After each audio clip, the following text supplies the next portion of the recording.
नमस्कार, बुलेटिन में आप सभी का स्वागत है। मैं हूं आपके साथ सृष्टि शुक्ला। खबरों से पहले नजर डालते हैं इस वक्त की सुर्खियों में। भगत के बिगड़े बोल, नेता प्रतिपक्ष इंद्रदेश बिफ्री, मुख्यमंत्री ने ट्वीट कर इंदिरा से मांगी माफी। मनीष सिसोदिया के उत्तराखंड दौरे के बाद आपकी बैठक, संगठन को मजबूत बनाने की रणनीति पर हुई चर्चा। उत्तराखंड में बर्ड फ्लू को लेकर के अलर्ट, देहरादून एसएसपी कार्यालय में मिले 2 मृत कौवे, बर्ड फ्लू को जताया जा रहा है अंदेशा। खटीमा में सख्ती के बाद अस्तित्व में आए तालाब, 110 तालाबों को कराया जा रहा है अतिक्रमण मुक्त। 153 में 110 तालाबों पर हो चुका था अतिक्रमण। रुद्रपुर में ताइवान प्रजाति के एप्पल बेर की खेती, उत्तराखंड में एप्पल बेर की खेती, पहले साल से ही पौधों ले सकते हैं फसल। उत्तराखंड की वादियों में बिछी बर्फ की सफेद चादर, तस्वीरों में देखा जा सकता है जन्नत सा नजारा। 3 दिन में रुक रुक कर हो रही है बर्फबारी। आप देख रहे हैं के न्यूज, खबरों का सारथी। रुक करते हैं खबरों का। नैनीताल में मेट्रो के नाले में बीते 2 दिनों से सीवर पाइप के लीकेज होने के कारण गंदगी बरसाती नाले के पानी के साथ झील में जमा हो रही है और सीवर लीकेज से क्षेत्र में आसपास रहने वाले लोगों को दुर्गंध के चलते दिक्कतों का सामना करना पड़ता है।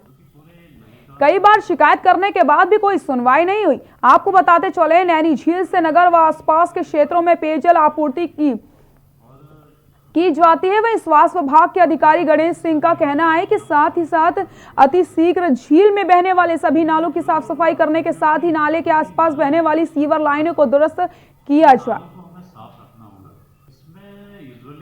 समय पे मेरे द्वारा जल संस्थान के अधिकारियों को जो है इसका जो है सूचना दी जाती है और ये इसमें यूजुअली समय पे मेरे द्वारा जल संस्थान के अधिकारियों को जो है इसका जो है सूचना दी जाती है और ये एक बहुत खतरनाक विषय है क्योंकि पूरे नैनीताल क्षेत्र को यहीं से उसके पैरेलल बोरिंग होकर के पानी की सप्लाई होती है और हमें बहुत ज़्यादा कोशिश करनी होगी कि हम झील के पानी को स्वच्छ रखें और झील में जो ट्रिब्यूटरी हैं, जो भी नाले हैं जो उसको रिचार्ज करते हैं, उन नालों को हमें साफ रखना होगा। जिला कांग्रेस कार्यकारिणी ने बैठक का आयोजन डोईवाला में किया, जिसमें कांग्रेस प्रदेश अध्यक्ष प्रीतम सिंह ने शिरकत की। बैठक का उद्देश्य 2022 के विधानसभा चुनाव को लेकर कार्यकारिणी को मजबूत करके मजबूती के साथ मैदान में उतारना है और जनता के बीच जाकर केंद्र व राज्य सरकार की जन विरोधी नीतियों को बताना है। बैठक में कांग्रेस पदाधिकारियों ने पार्टी को मजबूत करने के अनुभव को साझा किया और नई रणनीति के साथ बूथ लेवल पर पार्टी को मजबूत करना है। राजनीतिक दल के पास 70 लोग चुनाव लड़ने के लिए नहीं है। कहते हैं कि हमारी लड़ाई उन्होंने दिल्ली जीतने के बाद अन्य प्रदेशों में भी जो है इस तरीके से चुनाव लड़ने का काम किया, आजमाने का काम किया, लेकिन लोगों ने जो है आम आदमी पार्टी को ठुकरा दिया। देहरादून उत्तराखंड की परिस्थिति में और दिल्ली की परिस्थिति में जमीन आसमान का फर्क है। जुमलेबाजी से चाहे आप हो चाहे बीजेपी हो, सरकारें नहीं चलाती। आज उनका एक नया मैसेज आया है। उन्होंने जो यहाँ के मंत्री हैं उनको दिल्ली बुलाया करके हमारा मॉडल देखिए, आप किसको गिरा सकते हैं। तो ये क्या ये सिर्फ मैं कह रहा हूँ ये नूरा ये भाजपा की और नूरा हमें। देहरादून के एसएसपी कार्यालय परिसर में 2 कौवे मृत पाए गए। बर्ड फ्लू की आशंका के बीच उनके सैंपल जांच को भेज दिए गए। जांच रिपोर्ट आने के बाद स्थिति साफ हो पाएगी। वहीं प्रभागीय वन अधिकारी राजीव धीमान ने इस घटना पर कहा कि उन्हें एसएसपी कार्यालय से सूचना मिली कि परिसर में 2 कौवे मृत पड़े हैं। इस पर मुख्यालय से रेस्क्यू टीम को मौके पर भेज दिया गया। टीम ने शव को कब्जे में ले लिया है। अब बर्ड फ्लू की आशंका के चलते दोनों कौवों के सैंपल लेकर जांच को भेज दिए गए। रिपोर्ट आने के बाद स्थिति स्पष्ट हो सकेगी। वहीं आपको बताते चले कि हिमाचल के कांगड़ा जिले में पोंग जैन जलाशय क्षेत्र में कई प्रवासी पक्षियों की मौत हो चुकी है। इन सभी की मौत का कारण एवियन इन्फ्लुएंजा बताया जा रहा है। इसे देखते हुए उत्तराखंड में भी सावधानी बरती जा रही है।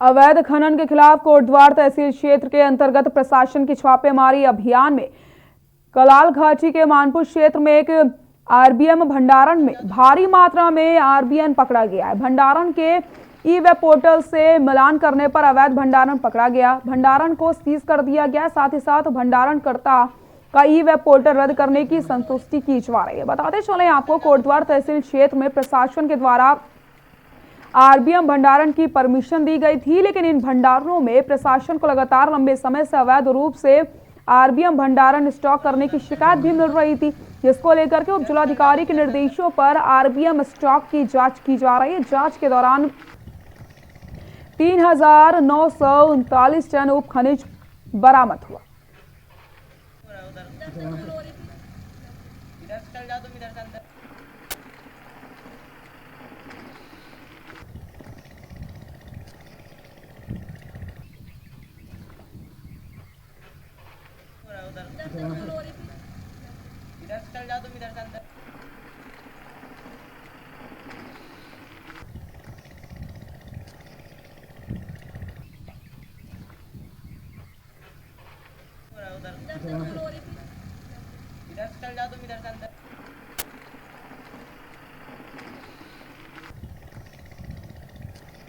स्थित कराल घाटी क्षेत्र से लगातार कुछ शिकायतें आ रही थी अवैध खनन को लेकर, जिसके संदर्भ में तहसीलदार को निर्देशित किया गया था कि वहाँ के स्टॉकों की गहनता से जांच करें। इसी क्रम में जो वहाँ पर एक स्टॉक था जो निशांत नेगी के नाम से स्वीकृत है वहाँ पे, और उसकी भी जांच की गई और जांच में जितना इनहैंड कैपेसिटी है उससे कहीं अधिक मात्रा में अवैध रूप से आरबीएम का वहाँ पर भंडारण पाया गया। मंगलौर गन्ना विकास परिषद में उप जिलाधिकारी भगवानपुर व निर्वाचन अधिकारी गन्ना विकास परिषद लिब्बर रेड्डी के जरिए गन्ना विकास परिषद की प्रबंधन कमेटी का चुनाव करवाया गया, जिसमें नवनिर्वाचित सभी महानुभाव को सभी कर्मचारियों ने पुष्पमाला पहनाकर अभिनंदन किया। वहीं गन्ना विकास परिषद के अध्यक्ष बर्जपाल सिंह को बनाया गया है। कार्यक्रम में समिति के सभी सदस्य शामिल हुए। उप जिलाधिकारी भगवानपुर द्वारा सभी निर्वाचित सदस्यों व अध्यक्ष को प्रमाण पत्र भी जारी किए गए तथा सभी को समिति की शपथ दिलवाई गई है। किसानों से जुड़ी हुई संस्थाएं हैं।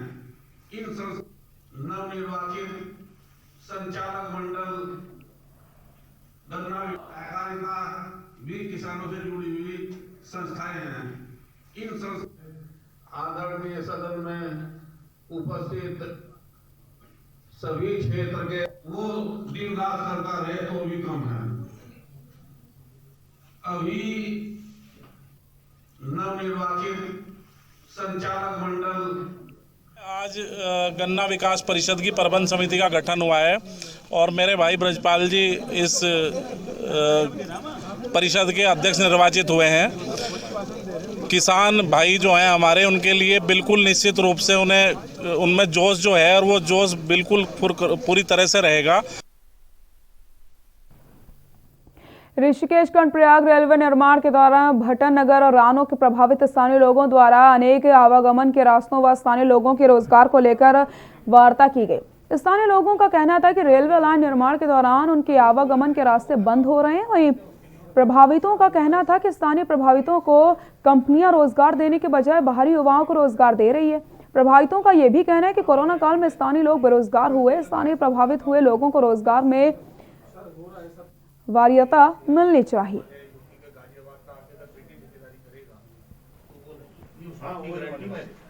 अगर ऐसा होता है तो आप मुझे बता सकते हैं, उसके लिए सर हो रहा है सब केस यहाँ मान लिया यूपी के गाजियाबाद का आके अगर बेटी ठेकेदारी करेगा तो वो नहीं उसकी गारंटी में जी। अगर ऐसा होता है तो आप मुझे बता सकते हैं, उसके लिए सर हो रहा है सब केस यहाँ मान लिया यूपी के गाजियाबाद का आके अगर बेटी ठेकेदारी।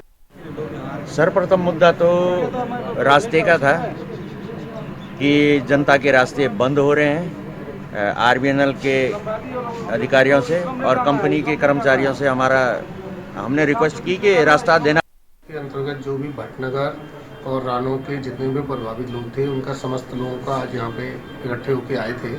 उनकी विभिन्न प्रकार की छोटी छोटी समस्याएं थी, जिनमें से कुछ समस्याओं का अभी निदान कर लिया गया है। मांग ये थी कि हमारे गांव का जो मुख्य मार्ग था, रास्ता इस रेलवे में जो भूमि एक्वायर हुई है, वो 3 या 4 रास्ते थे हमारे, वो इस रेलवे में एक्वायर हो चुके हैं। और हमारे कई परिवार हैं जिनको कि अपने घरों में जाने के लिए अब रास्ता।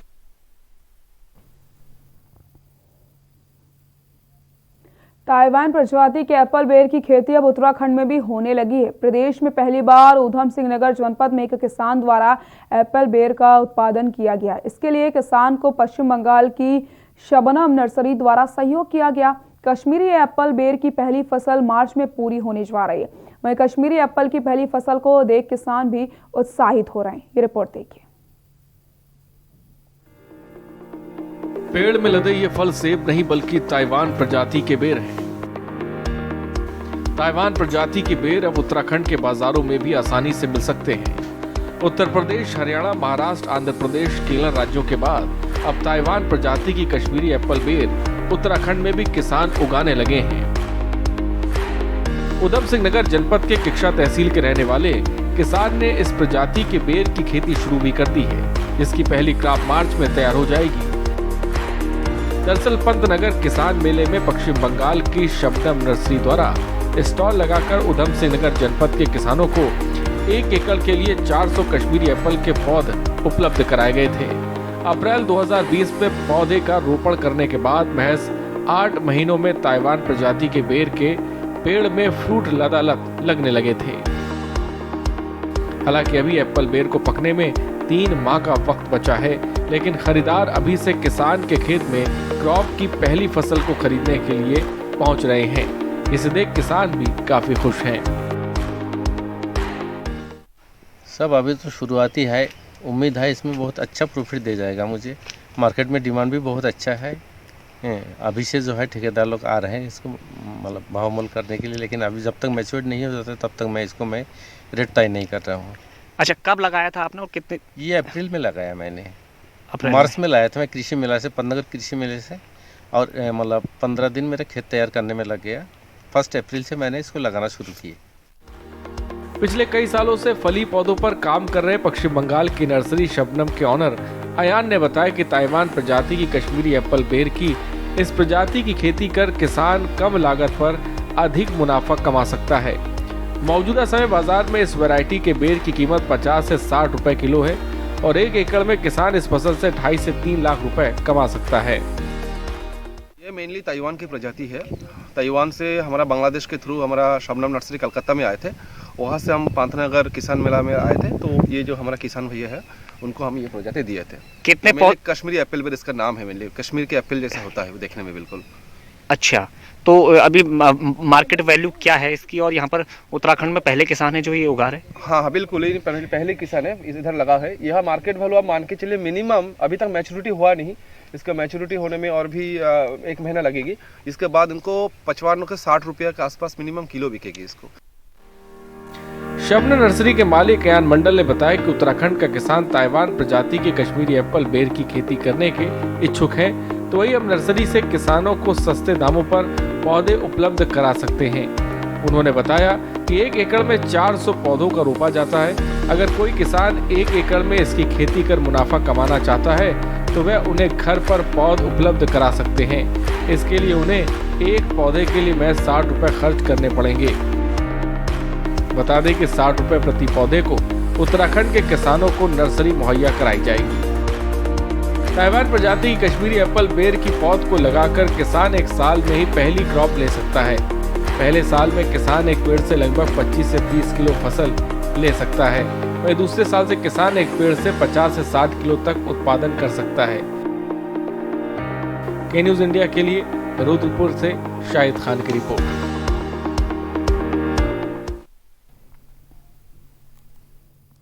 ऊधम सिंह नगर जिला मुख्यालय रुद्रपुर के कलेक्ट्रेट में उपाध्यक्ष और कैबिनेट मंत्री दर्जा प्राप्त राज्य स्तरीय शेर सिंह गढ़िया ने कलेक्ट्रेट सभागार में 20 सूत्रीय कार्यक्रम एवं क्रियान्वयन समिति के संबोधित विभाग के अधिकारियों के साथ बैठक करी और आवश्यक दिशा निर्देश भी दिए। जिला अर्थ एवं संख्या अधिकारी द्वारा मंत्री को 20 सूत्रीय कार्यक्रम के पावर प्रोजेक्शन के माध्यम से विस्तृत रूप से जानकारी दी जाएगी। उपाध्यक्ष ने जल जीवन मिशन, अटल आयुष्मान कार्ड, मुख्यमंत्री स्वरोजगार योजना, जनधन योजना, अमृत गंगा योजना, कृषि मृदा कार्ड योजना, राष्ट्रीय शहरी विकास योजना सहित अन्य योजनाओं की समीक्षा करी। मंत्री ने यह भी कहा कि सरकार की मंशा उन गरीब जरूरतमंद लोगों की मदद करना है जो लोग आज भी सरकार द्वारा चलाई जा रही विकास योजनाओं से वंचित हैं। 1,86,646 NFSC कार्ड और 16,902 अंत्योदय के राशन कार्ड धारकों को हमारे मुख्य रूप से जो हमारा उद्देश्य है सामर्थ्यवान व्यक्ति का निर्माण, क्योंकि बीसू का जो हमारा क्रियान्वयन समिति है, हम चाहते हैं कि धरातल पर जो है योजनाओं का अनुसरण हो और जो गांव के अंतिम छोर में बैठा हुआ व्यक्ति है उसके कल्याण के लिए हमारे माननीय मुख्यमंत्री जी ने, हमारे प्रदेश की सरकार ने, हमारे केंद्र की सरकार ने बहुत सारी ऐसी कल्याणकारी योजनाओं को बनाया। 700 कहाँ दिया होगा BPL और जो इसको देना था ना, हाँ वही तो निःशुल्क जितने कार्ड होंगे वही तो परिवार आपको बताना है ना। गेहूं, चावल और दाल 1,86,646 NFSC के कार्ड धारकों और 16,902 अंत्योदय के राशन कार्ड धारकों को हमारे द्वारा फ्री गेहूं, चावल और दाल दी गई। इनसे डेटा ले लेना और तब सारी चीजें आ जाना। जब अलग अलग करोगे तभी, एक में करोगे तो समझ में आएगी लोगों को क्या है क्या नहीं है।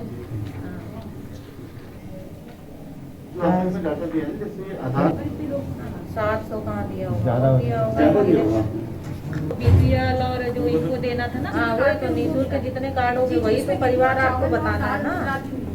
गेहूं, चावल और दाल 1,86,646 NFSC के कार्ड धारकों और 16,902 अंत्योदय के राशन कार्ड धारकों को हमारे द्वारा फ्री गेहूं, चावल और दाल दी गई। इनसे डेटा ले लेना और तब सितारगंज के उपजिलाधिकारी कार्यालय में दर्जनों कांग्रेस कार्यकर्ताओं ने पहुंचकर सिडकुल मार्ग के चौड़ीकरण करने व खनन वाहनों के लिए वैकल्पिक मार्ग बनाने की मांग को लेकर महामहिम राज्यपाल को संबोधित ज्ञापन सौंपा। कांग्रेसियों का कहना है कि सिडकुल सिसोना सितारगंज को जोड़ने वाला मार्ग है, लेकिन इस रोड पर लगभग आधा दर्जन स्टोन क्रशर हो चुका है, जिसके चलते इस रोड पर भारी खनन वाहन निकलते हैं, जिससे रोड की हालत जर्जर हो चुकी है और रोड में रोज ही सड़क दुर्घटनाएं होती रहती हैं।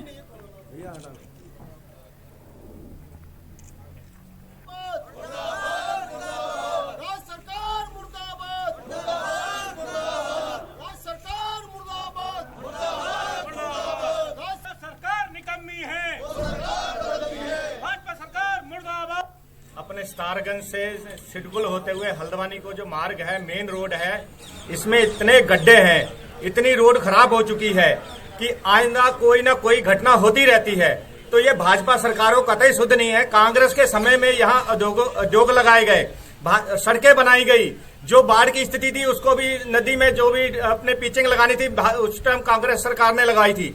आज भाजपा सरकार इस रोड को भी नहीं बना पा रही है। इसका आप देख रहे हैं बहुत क्षतिग्रस्त रूप में यहाँ पे बनी हुई है, जिसका बार बार विधायक जी हमारे कहते हैं कि बार बार का निर्माण कार्य इस पे होता है, करवाते भी हैं, ऊपर से डंटर पंटा करवाते हैं। पिछले वर्ष कोई इस पे एक छोटे से बच्चे की मृत्यु भी हो गई, आज भी उसका कष्ट हाल में है, बहुत बुरी स्थिति में है। आम आदमी का उससे गुजरना बहुत मुश्किल हो गया है।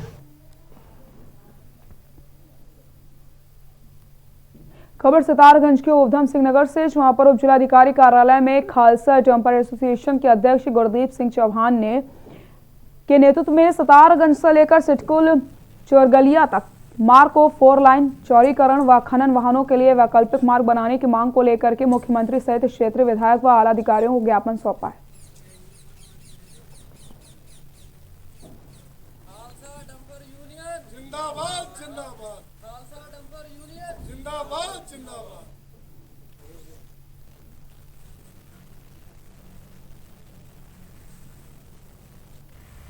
तीन परिवारों को बहुत ज़्यादा घाटा हुआ है।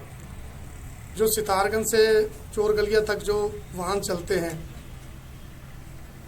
उसमें बड़ी दिक्कत आ रही है, क्योंकि जब से सिडकुल खुला है तो वाहनों की जो आवाजाही बढ़ गई है, वाहनों में बढ़ोतरी हो गई है, लेकिन जो सड़क है वो सड़क जहाँ की है वहाँ की वहीं खड़ी है।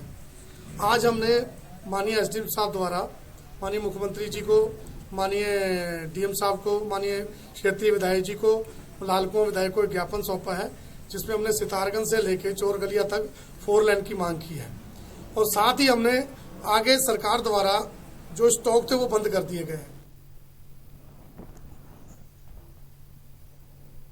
खबर सितारगंज से, जहां पर किसी बात को लेकर के कल गांव में विवाद हो गया था, जिसमें गांव के लोगों ने मामले को निपटा लिया था, लेकिन गांव में कुछ लोग बाहरी और 15 वर्षीय राजीव कुमार को मार के गंभीर रूप से घायल कर दिया। आपको बताते चले, गांव पसेनी के कुछ शराब बेचने वाले शराब माफियाओं से मना करने पर विवाद हुआ था, जिसको ग्राम प्रधान व गांव के लोगों ने बैठकर निपटा लिया, लेकिन दोनों भाई और आधा दर्जन अन्य साथियों के साथ अवैध असलाहों से लैस होकर के आए और 2 युवकों पर फायर छोड़ दिया।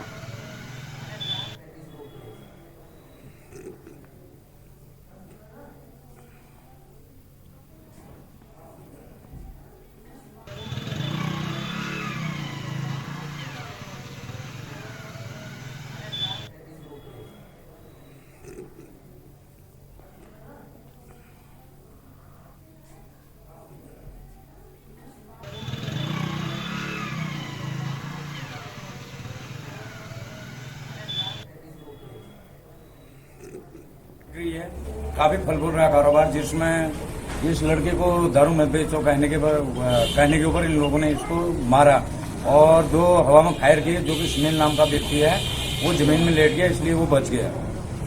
अभी भी सर वो गांव में कट्टा लेके लहरा रहे हैं।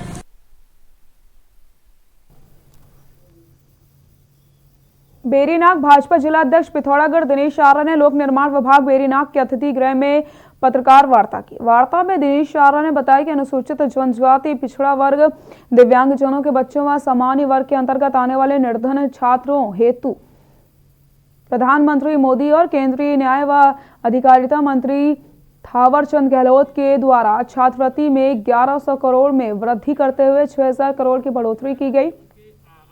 पत्रकार वार्ता में गंगोलीहाट के विधायक समेत कई भाजपा कार्यकर्ता मौजूद रहे।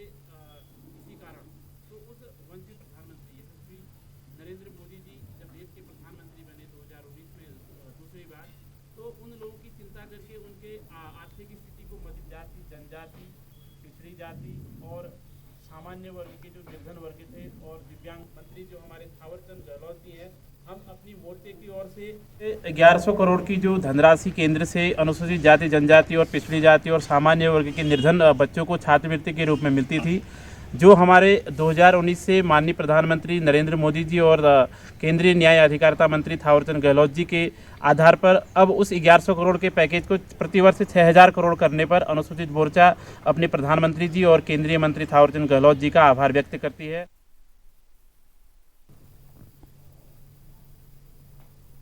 आखिरकार हाईकोर्ट के आदेश के बाद खटीमा तहसील में अतिक्रमण की जद में आए तालाबों को प्रशासन की टीम फिर से अस्तित्व ले आई है। प्रशासन ने ब्लॉक और दूसरे विभागों की मदद से 153 में से 110 तालाबों का अतिक्रमण मुक्त करके तालाबों में तब्दील कर दिया। वहीं खटीमा ब्लॉक के बीडीओ के मुताबिक प्रशासन ने ब्लॉक स्तर पर जिन तालाबों को अतिक्रमण मुक्त कराने के निर्देश दिए, उसमें 1 करोड़ से अधिक की राशि खर्च की गई है। साथ ही साथ अतिक्रमण मुक्त तालाबों में पानी छोड़ने के साथ ही उनके किनारे पौधे रोपण और किसानों के लिए मत्स्य पालन शुरू कर दिया गया। बाकी बचे हुए तालाबों में से भी अतिक्रमण हटवाया जा रहा है।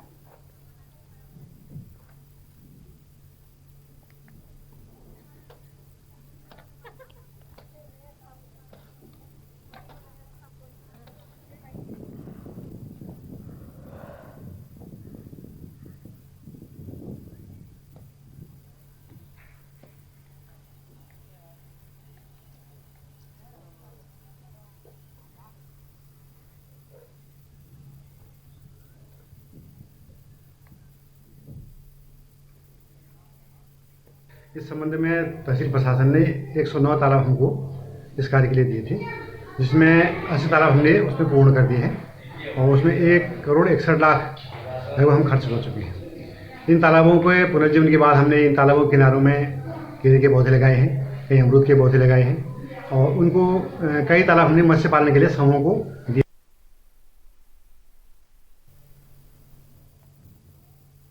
उत्तराखंड हाईकोर्ट ने शांति कुंज हरिद्वार में ब्रह्म वर्चस्व शोध संस्थान में व्याप्त गड़बड़ियों की जांच की मांग को लेकर के दायर जनहित याचिका में इन संस्थानों के प्रमुख प्रणव पांड्या व उनकी पत्नी शैल बाला पांड्या को फिलहाल पक्षकार बनाने की अनुमति दी है। खंडपीठ ने याचिकाकर्ता से इन दोनों के नाम हटाकर संशोधित याचिका दायर करने व संबंध एसएसपी हरिद्वार तथा सरकार से 4 हफ्ते में जवाब देने को कहा।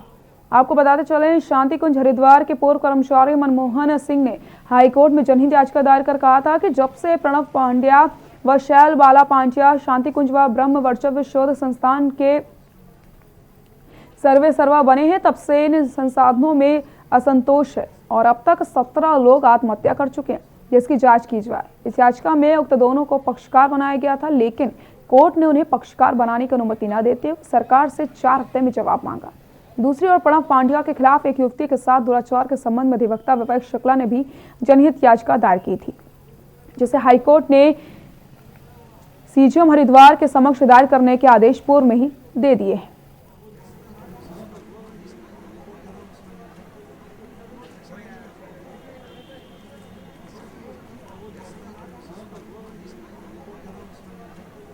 आज याचिका संख्या 227/2020 हमारे उच्च न्यायालय के कार्यवाहक न्यायाधीश एवं न्यायमूर्ति श्री आलोक वर्मा की कोर्ट में लगी थी, जिसमें इस विषय को उठाया गया था कि प्रणव पांड्या एवं शैल बाला पांड्या जब से शांति कुंज और ब्रह्मवर्चस्व शोध संस्थान और देव संस्कृति विश्वविद्यालय के सर्वे सर्वा बने हैं, तब से वहां भीषण असंतोष है। बुलेटिन फिलहाल के लिए इतना ही। देखते रहिए के न्यूज़ इंडिया। नमस्कार।